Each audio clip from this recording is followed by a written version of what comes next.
여러분들 가운데 집에서 애완동물 키우시는 분들이 많으실 거예요. 거의 대부분 개나 고양이 이런 거 키우시겠죠? 제가 얼마 전에 저희 부목사님한테 얘기 들었더니요, 요즘 우리나라에 돌 키우는 사람이 많답니다. 애완돌. 그래서 제가 찾아봤거든요. 이게 기사도 나왔더라고요. 바쁜 한국인들 반려돌, 애완돌 키우면서 안식을 찾는다는 거예요. 이게 진짜 돌멩이를 키우는 거예요. 이게 예쁘게 포장을 해서 이 돌멩이를 애완견처럼 잘 보살펴 주고요. 또 가끔 산책도 시켜주고 데리고 나가서 밤에는 집에다가 잘 이렇게 재워도 주고 이렇게 한다는 거죠. 자, 그러면서 직장 다녀와서 힘들면 이 애완돌을 보면서 얘기하는 거예요. 야, 나 오늘 너무 힘든 일이 있었어. 이렇게 이야기하면 자기 마음을 토로하면서 그러면서 이 애완돌에게서 위안을 찾는다는 이야기입니다. 이 애완돌을 키우면 뭐가 장점일까 생각해 보니까요, 이런 제일 좋은 일이 뭘까요? 안 먹어요. 안 먹으니까 싸는 일도 없고요. 진짜 편하지 않겠습니까? 그리고 제일 장점은 이 애완돌이 뭐 아플까 아니면 죽을까 이런 거에 대해서 전혀 걱정하지 않아도 된다는 거예요. 그냥 잃어버리지 않도록 잘 간수만 잘하면 됩니다. 자, 그런데 이 애완돌은 아주 치명적인 단점이 하나 있습니다. 뭔지 아시죠? 교감이 안 된다는 거예요. 교감이 안 돼요. 이런 이 애완돌 정말 예쁘게 만들어서 내가 예쁘다고 막 이렇게 머리 쓰다듬어 주면 이 애완돌이 좋아하나요? 아무 응답이 없어요. 앉아 일어서 막 이야기를 해도 절대로 내 명령에 따르지 않습니다. 이 애완돌이 근데 딱 하나 내 명령에 잘 따르는 명령이 하나 있대요. 그게 뭔지 아십니까? 가만히 있어 이렇게 얘기하면 이 명령을 아주 잘 따른다는 거예요. 여러분, 개나 고양이는요, 사람하고 교감을 해요. 그래서 개나 고양이를 키우는 것은, 반려동물로 키우는 것은 이해가 됩니다.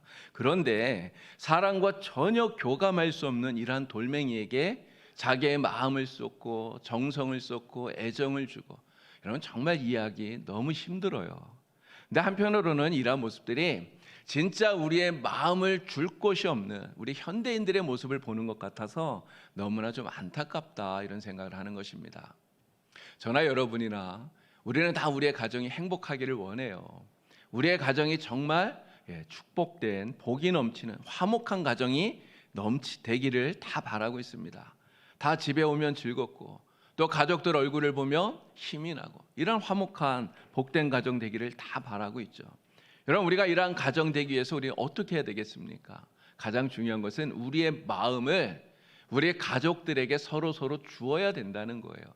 다른 데에 마음을 주면 안 됩니다. 이런 애완돌처럼 쓸데없는데 우리의 마음을 주는 것이 아니라 남편은 아내에게 마음을 주고요, 아내는 남편에게 마음을 주고, 부모는 자식들에게 마음을 주고, 자식들은 부모에게 마음을 주고, 이게 가족들이 서로에게 마음을 주어야, 그래야 그 가정이 화목한 가정이 되고 행복한 가정이 되는 것이죠. 이런 마음을 주는 게 뭘까요? 마음을 주는 거. 생각해 보니까 마음을 주는 것은 관심을 주는 것 같아요. 관심을 주는 것. 가족들이 서로에게 관심을 가져주는 거죠. 남편이 퇴근하고 들어왔는데 아내가 신경도 안 쓰고 그냥 계속해서 드라마만 보고 있다. 여러분, 그러면 되겠습니까? 그럼 안 되는 거죠. 남편도 마찬가지 아닌가요? 집에 들어갔을 때 아내가 하루 종일 무엇을 했는지 관심을 갖지 않으면 안 된다는 거예요. 근데 사실 제가 이렇게 얘기하지만 굉장히 말하기가 부끄러워요. 제가 그렇다는 걸 잘 알기 때문에. 저도 잘 못하지만 정말 우리는 가족들이 서로에게 관심을 가지고 애정을 쏟고 마음을 주어야, 그래야 행복한 가정이 된다는 거죠. 저와 여러분들의 가정에 이러한 서로에게 마음을 주고 애정을 주고 관심을 쏟고, 그래서 아름답고 행복한 가정 다 만들어 가시게 되기를 우리 주님의 이름으로 축복합니다. 자, 제가 신방을 하면서 우리 성도들 가정을 보니까요, 가끔 이런 생각 들 때가 있어요. 진짜 이 집은 잘 되는 집이다. 진짜 이 집은 잘 되는 집이다. 이런 생각이 들어요. 사업도 잘 돼서 경제적으로도 별로 어렵지 않고요. 또 자식들도 잘 돼서 뭐 학교 졸업하고 또 좋은 직장 다니고 또 결혼해서 가정을 이루고 아들 딸 낳고 행복하게 사는 이런 모습들을 보면서 야, 이 집은 진짜 잘 되는 집이구나 이런 생각이 들 때가 정말 많습니다. 자, 그런데 그렇지 못한 가정도 있어요. 이런 박수홍이라고 하는 개그맨을 아마 잘 아실 겁니다. 벌써 데뷔한 지가 상당히 오래됐죠. 제가 이렇게 찾아보니까 저랑 나이가 같더라고요. 근데 이 친구가 데뷔하고 나서 30년이 되었는데요. 근데 이 친구에 관한 그러한 별로 좋지 않은 그 가정에 대한 이야기가 요 근래 들어서 뉴스에 자주 나와요. 그래서 이렇게 보면서 참 마음이 아프다 이런 생각이 들었어요. 굉장히 좀 괜찮은 이런 친구라고 생각을 했는데, 내 이 박수홍 친구가요. 박수홍 이분이 데뷔할 때부터 30년 동안 자기 친형에게 매니저 일을 맡겼다는 거예요. 근데 이 형이 동생이 벌어오는 그 돈을 동생을 위해서 다 모으는 것처럼 그렇게 하면서 사실은 뒤로는 다 자기를 위해서 빼돌렸다는 거죠. 그러니까 자기 이름으로 부동산을 사고 또 그 돈을 다 이렇게 빼돌렸다고 하는 거예요. 근데 이러면서 동생에게는 이걸 철저히 숨겼다는 거예요. 이게 동생이 이걸 몰랐던 거죠. 그러다가 이게 동생이 혹시 결혼을 하면 자기가 지금까지 이렇게 벌어와서 이렇게 만들어 놓았던 거 이거 다 줘야지 되니까 이게 걱정이 돼서 동생 결혼하는 것도 아주 철저하게 반대를 했었다. 뭐 이런 이야기가 있더라고요. 근데 이러한 이야기를 30년이 지나서 알게 됐답니다. 근데 30년 지나서 이런 이야기를 알게 되었을 때 그 마음에 배신감이 얼마나 컸겠어요. 결국 이 박수홍 씨가 형을 상대로 고발하지 않았습니까? 올해 2월 달인가 재판 결과가 나왔는데 1심에 형이 2년 징역형을 받았더라고요. 이런 동생이 유명한 개그맨이 되었어요. 돈을 정말 잘 벌어와요. 이런 다른 사람들이 그 가정을 볼 때 무슨 생각하겠습니까? 야, 진짜 저 집은 잘 되는 집이야. 저 집은 잘 되는 집이야. 이런 생각하지 않았겠어요? 또 그러한 가정을 보면서 좀 부러운 생각을 갖는 사람도 아마 많았을지 모릅니다. 하지만 아무리 돈을 많이 벌어오면 뭐 합니까? 형제가 원수가 됐고요. 그 집안이 완전 풍비박산이 되었어요. 여러분 아무리 부자라도요. 이렇게 되면 이런 집은 잘 되는 집이라고 말할 수 없어요. 잘 되는 집이 아니라 오히려 안 되는 집이다 말할 수밖에 없는 것입니다. 세상 사람들은요, 잘 사느냐 못 사느냐의 기준을 돈을 기준으로 말할 때가 너무나 많습니다. 좋은 집에서 부자로 살면 잘 산다고 얘기를 해요. 그런데 좀 허름한 집에서 가난하게 살면 그러면 못 산다고 얘기를 해요. 하지만 말씀드린 대로요, 돈 잘 벌고 또 부자로 산다고 해서 여러분 이것이 진짜 잘 사는 게 아니에요. 다만 부자이기 때문에 남들보다 좀 편하게 사는 거겠죠. 부자이기 때문에 돈이 많기 때문에 남들보다 좀 풍족하게 사는 거예요. 그러나 이것이 진짜 잘 사는 게 아니라는 것을 우리는 분명히 알아야 됩니다. 여러분 진짜 잘 사는 게 뭐예요? 가족들끼리 서로 사랑하고 서로 화목하게 지내는, 정말 그 가정에 사랑이 넘쳐나는 이러한 집이 진짜 잘 사는 집인 거죠. 그리고 그러한 집이 잘 되는 것입니다. 집안에 아무리 돈이 많아도요, 가정이 화목하지 않으면 이러한 집은 잘 되는 집이 아니라 안 되는 집이에요. 그리고 이러한 집은 잘 사는 것이 아니고 못 사는 것이다 말할 수밖에 없는 것입니다. 오늘 우리 봉사교회 성도들의 모든 가정들은 정말 행복한 가정, 사랑이 넘치는 가정, 진짜 잘 되는 집이 되시길 우리 주님의 이름으로 간절히 축복합니다. 우리 성도들 모두 다 서로 사랑하시고 화목하게 지내시고, 그래서 여러분들의 가정마다 웃음꽃이 만발해지는 이런 하나님의 은혜가 가득가득 넘치시기에 우리 주님의 이름으로 간절히 축복합니다. 자, 우리 가정이 진짜 잘 되는 집 되기 위해서 우리가 무엇을 해야 될 것인가? 오늘 사도 바울을 통해서 하나님께서 우리에게 주시는 말씀을 여러분 꼭 기억하시고요. 또 이 말씀을 잘 실천하시기를 우리 주님의 이름으로 축복합니다. 자녀에게 주는 말씀이 있고 부모에게 주는 말씀이 있어요. 자, 우리에게 어떠한 말씀을 주시는가 잘 기억하시고 꼭 실천하는 여러분 되기를 바랍니다. 자, 바울은 먼저 자녀들에게 순종하라 이렇게 말해요. 순종하라. 부모를 공경하고 순종하라. 자, 1절 말씀 우리 다 같이 함께 읽어보겠습니다. 자, 우리 큰 소리로 읽겠습니다. 자녀들아, 주 안에서 너희 부모에게 순종하라. 이것이 옳으니라. 아멘.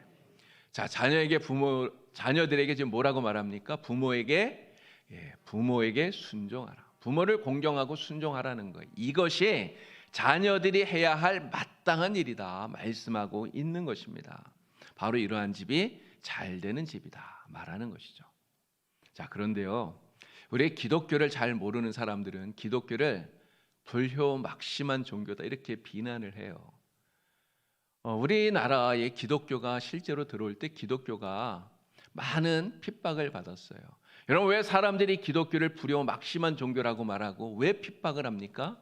그 이유 가운데 하나가 제사를 드리지 않기 때문에 그렇습니다. 제사 드리는 이 문제 때문에 많은 핍박을 받았다는 거죠. 특히 기독교보다 100년 전에 우리나라에 들어왔던 천주교, 이 천주교가 이 제사 문제로 인해서 엄청난 박해를 받았어요. 1791년도에 전라도 진산에 윤지충이라고 하는 사람이 있었습니다. 근데 이 윤지충, 이분의 어머니가 돌아가신 거예요. 자, 이 어머니가 돌아가셔서 윤지충, 이분이 장례를 치르는데 이분이 천주교 신자였어요. 그래서 신주를 불사르고요, 위패 없이 천주교식으로 장례를 치른 거예요. 그럼 어떻게 되었을까요? 막 난리가 난 겁니다. 이걸 보고 사람들이. 여러분, 왜 그랬을까요? 전통적인 유교 사회에서 제사도 드리지 않으면서 심지어 어머니의 이 신주까지 불사르고 그리고 천주교식으로 장례를 치르니까 이거 천하의 불효자다, 천하의 폐륜이다, 막 사람들이 들고 일어난 거예요. 난리가 났어요. 그래서 윤지충, 결국 이분이 전라 감형에 끌려가게 됩니다. 그리고 사회를 문란하게 하고 사교를 신봉하고 유포시킨 대역죄인, 이렇게 판결을 받고요, 결국은 참수를 당했어요. 이 일이 일어난 게 바로 신해년입니다. 그래서 천주교에 첫 번째로 박해가 일어났던 이 제사 문제 때문에 첫 번째 박해를 받았던 이 사건을 신해 박해라고 이렇게 불러요. 근데 이거 한 번으로 끝이 났느냐? 이게 시작입니다. 이것부터 시작해서 천주교 교인들이 엄청난 박해를 많이 받았다는 거예요. 제사 드리지 않는 이 문제 때문에. 그러나 여러분, 기독교가 불효막심한 종교라고 비난하는 것은요, 정말 기독교를 제대로 알지 못하는 사람들, 오해하기 때문에 비난하는 것이라는 것입니다. 여러분, 오히려 우리 기독교는 부모를 잘 섬기는 종교예요. 그렇지 않습니까? 정말 우리 기독교는요, 하나님의 말씀이 부모를 잘 섬기고 공경하라 가르치는 그러한 종교라는 거예요. 모세를 통해서 하나님께서 주신 십계명이 있습니다. 이런 십계명이 1계명부터 4계명까지는 다 하나님께 관련된 거 아닙니까?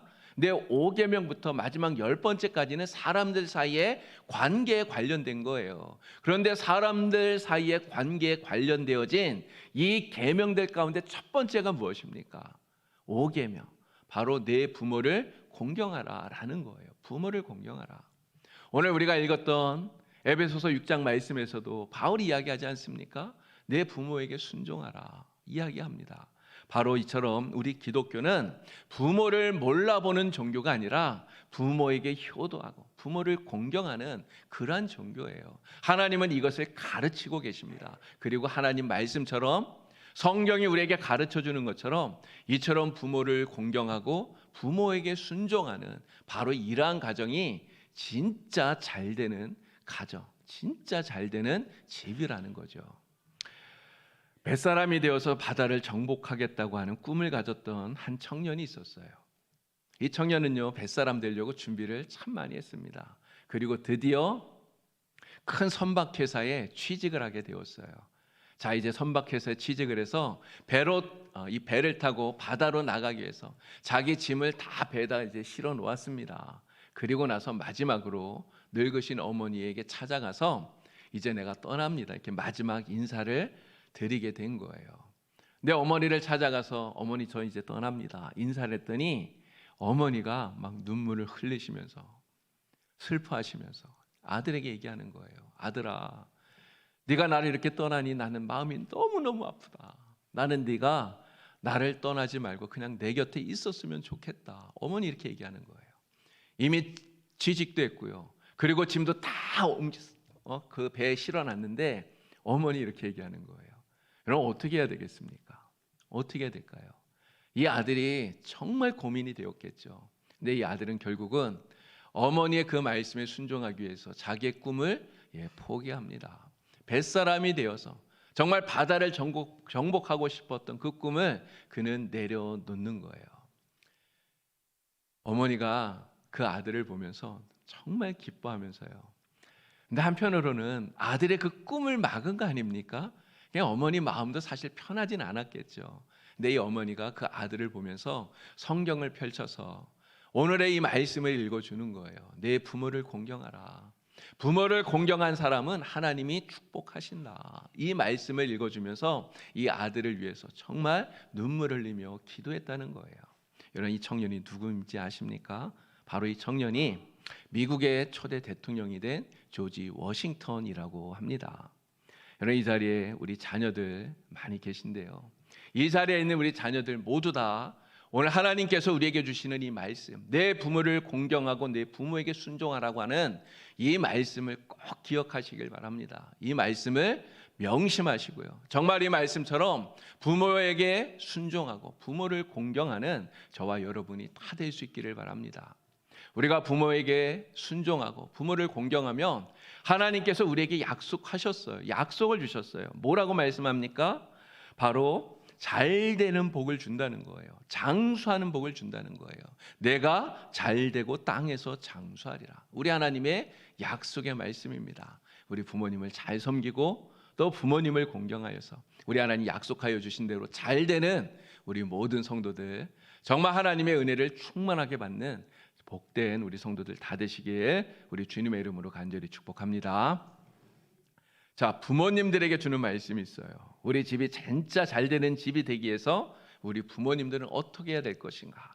자, 4절 말씀 우리 같이 읽어보겠습니다. 4절.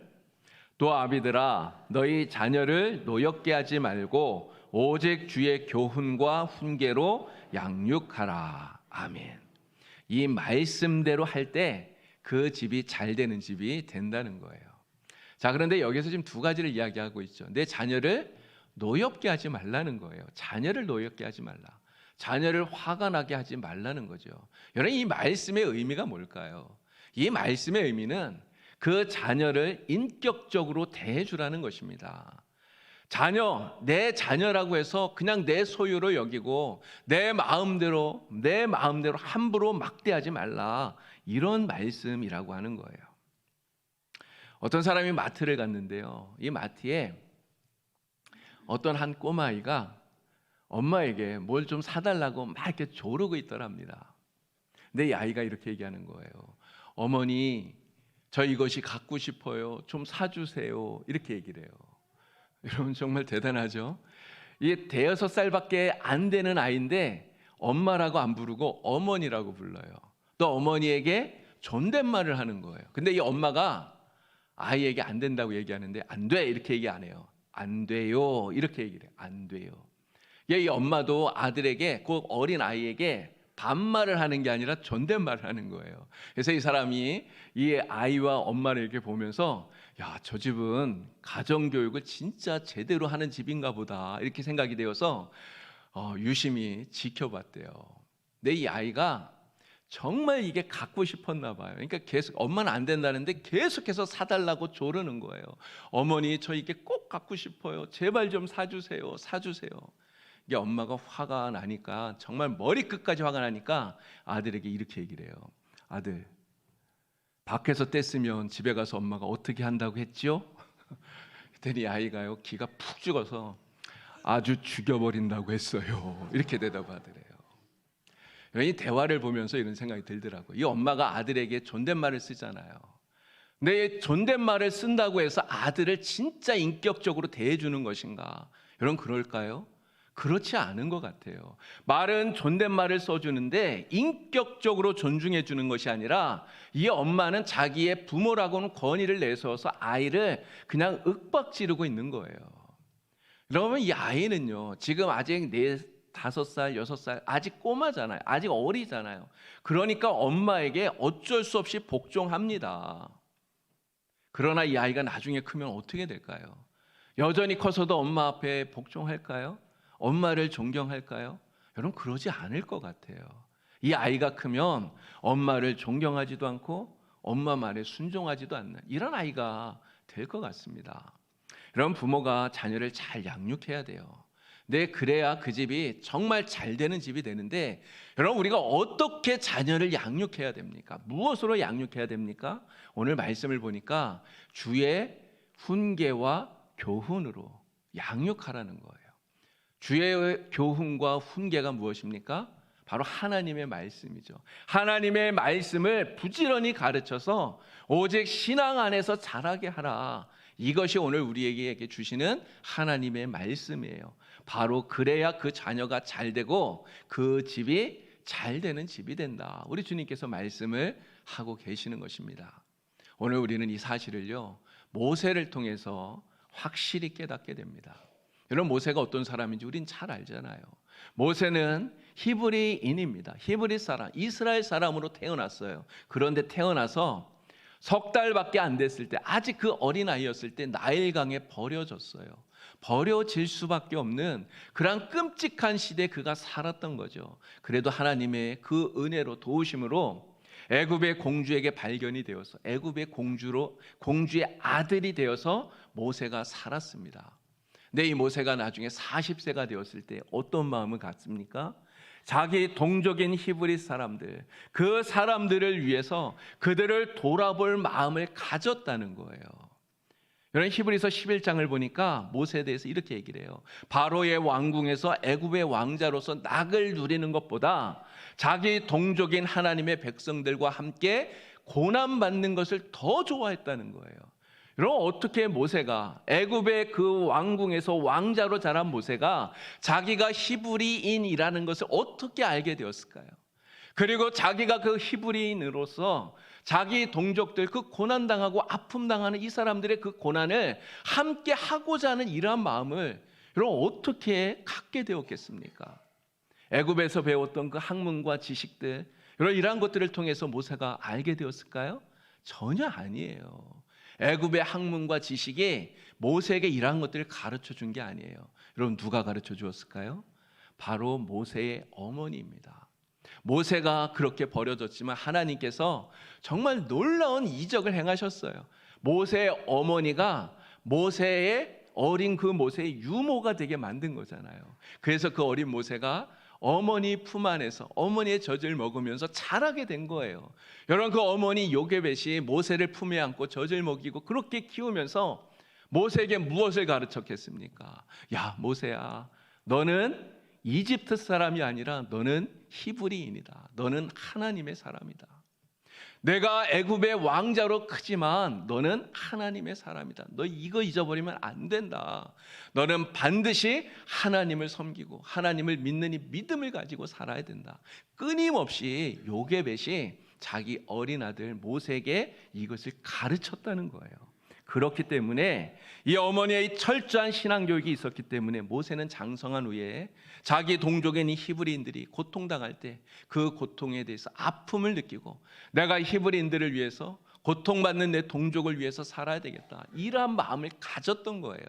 그리고 하나님께서는 이러한 모세를 사용하셔서 이스라엘이 출애굽하는 이러한 놀라운 역사를 이루게 만들어 주신 거죠. 모세를 모세되게 만든 것, 바로 어머니의 철저한 신앙 교육에 있었다라고 하는 것을 우리는 다시 한 번 더 깨닫게 되는 것입니다. 오늘 이 자리에 우리 부모님들 많이 계신데요. 우리 부모님들도 이 사실을 꼭 기억하시고 실천하시길 바랍니다. 여러분들의 자녀, 물론 내 자녀입니다. 그러나 내 자녀라고 해서 절대로 막대하지 마시기를 우리 주님의 이름으로 간절히 축원합니다. 여러분, 막대하지 마시고요. 여러분들의 자녀를 정말 인격적으로 대하시고 존중해 주시기를 바랍니다. 그리고 무엇보다 주의 훈계와 교훈으로 하나님의 말씀으로 가르치고 양육하는 우리 부모님들이 다 되시기를 우리 주님의 이름으로 축복합니다. 여러분들의 가정이 잘 되는지 정말 잘 되는 복을 누리기를 우리 주님의 이름으로 간절히 축복합니다. 자, 요즘 경기가 아주 안 좋아요. 그래서 장사하는 분들 이렇게 가보면 다들 어렵다고 해요. 다들 힘들다고 그럽니다. 그런데 보면 다 힘들다 그러는데 유독 잘 되는 집이 그래도 있어요. 그렇지 않습니까? 다들 장사 안 된다, 힘들다, 어렵다 말하는데 그런데 잘 되는 집이 있더라고요. 근데 잘 되는 집은요, 가서 보면 잘 되는 이유가 있어요. 뭐 음식이 아주 맛있다든가 아니면 주인이 정말 친절하다든가, 이게 잘 되는 그 집만의 비결, 그 이유가 있다는 거죠. 여러분, 잘 되는 가정도 마찬가지 아니겠습니까? 잘 되는 가정에도 다 이유가 있고요, 안 되는 가정에도 다 이유가 있는 거예요. 여러분, 그 이유가 무엇일까요? 오늘 말씀을 보니까 자녀가 부모에게 공경하고 순종하느냐, 부모가 자녀를 인격적으로 대하고 하나님의 말씀으로 가르치고 양육하느냐, 여러분, 이게 있으면 잘 되는 집이고요, 이게 없으면 안 되는 집이에요. 바로 이것이 우리가 잘 되는 집, 안 되는 집, 어떠한 집이 될 것이냐의 그 기준이 된다라고 하는 것입니다. 우리 하나님은 여러분들의 가정이 다 잘 되기를 간절히 바라고 계셔요. 여러분, 믿으십니까? 정말 그래요. 우리 하나님은 여러분들의 가정이 다 잘 되는 집이 되고 행복한 집이 되기를 너무너무나 간절하게 바라고 계십니다.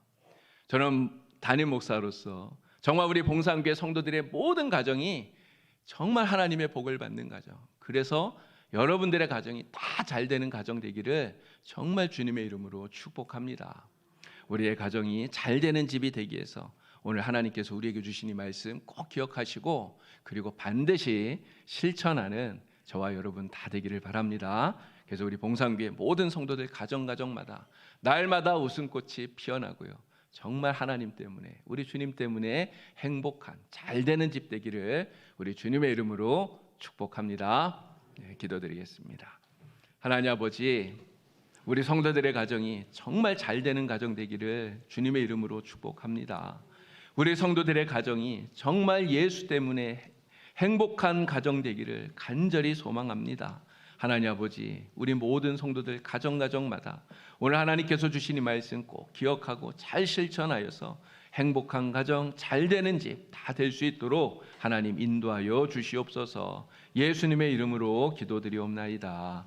아멘.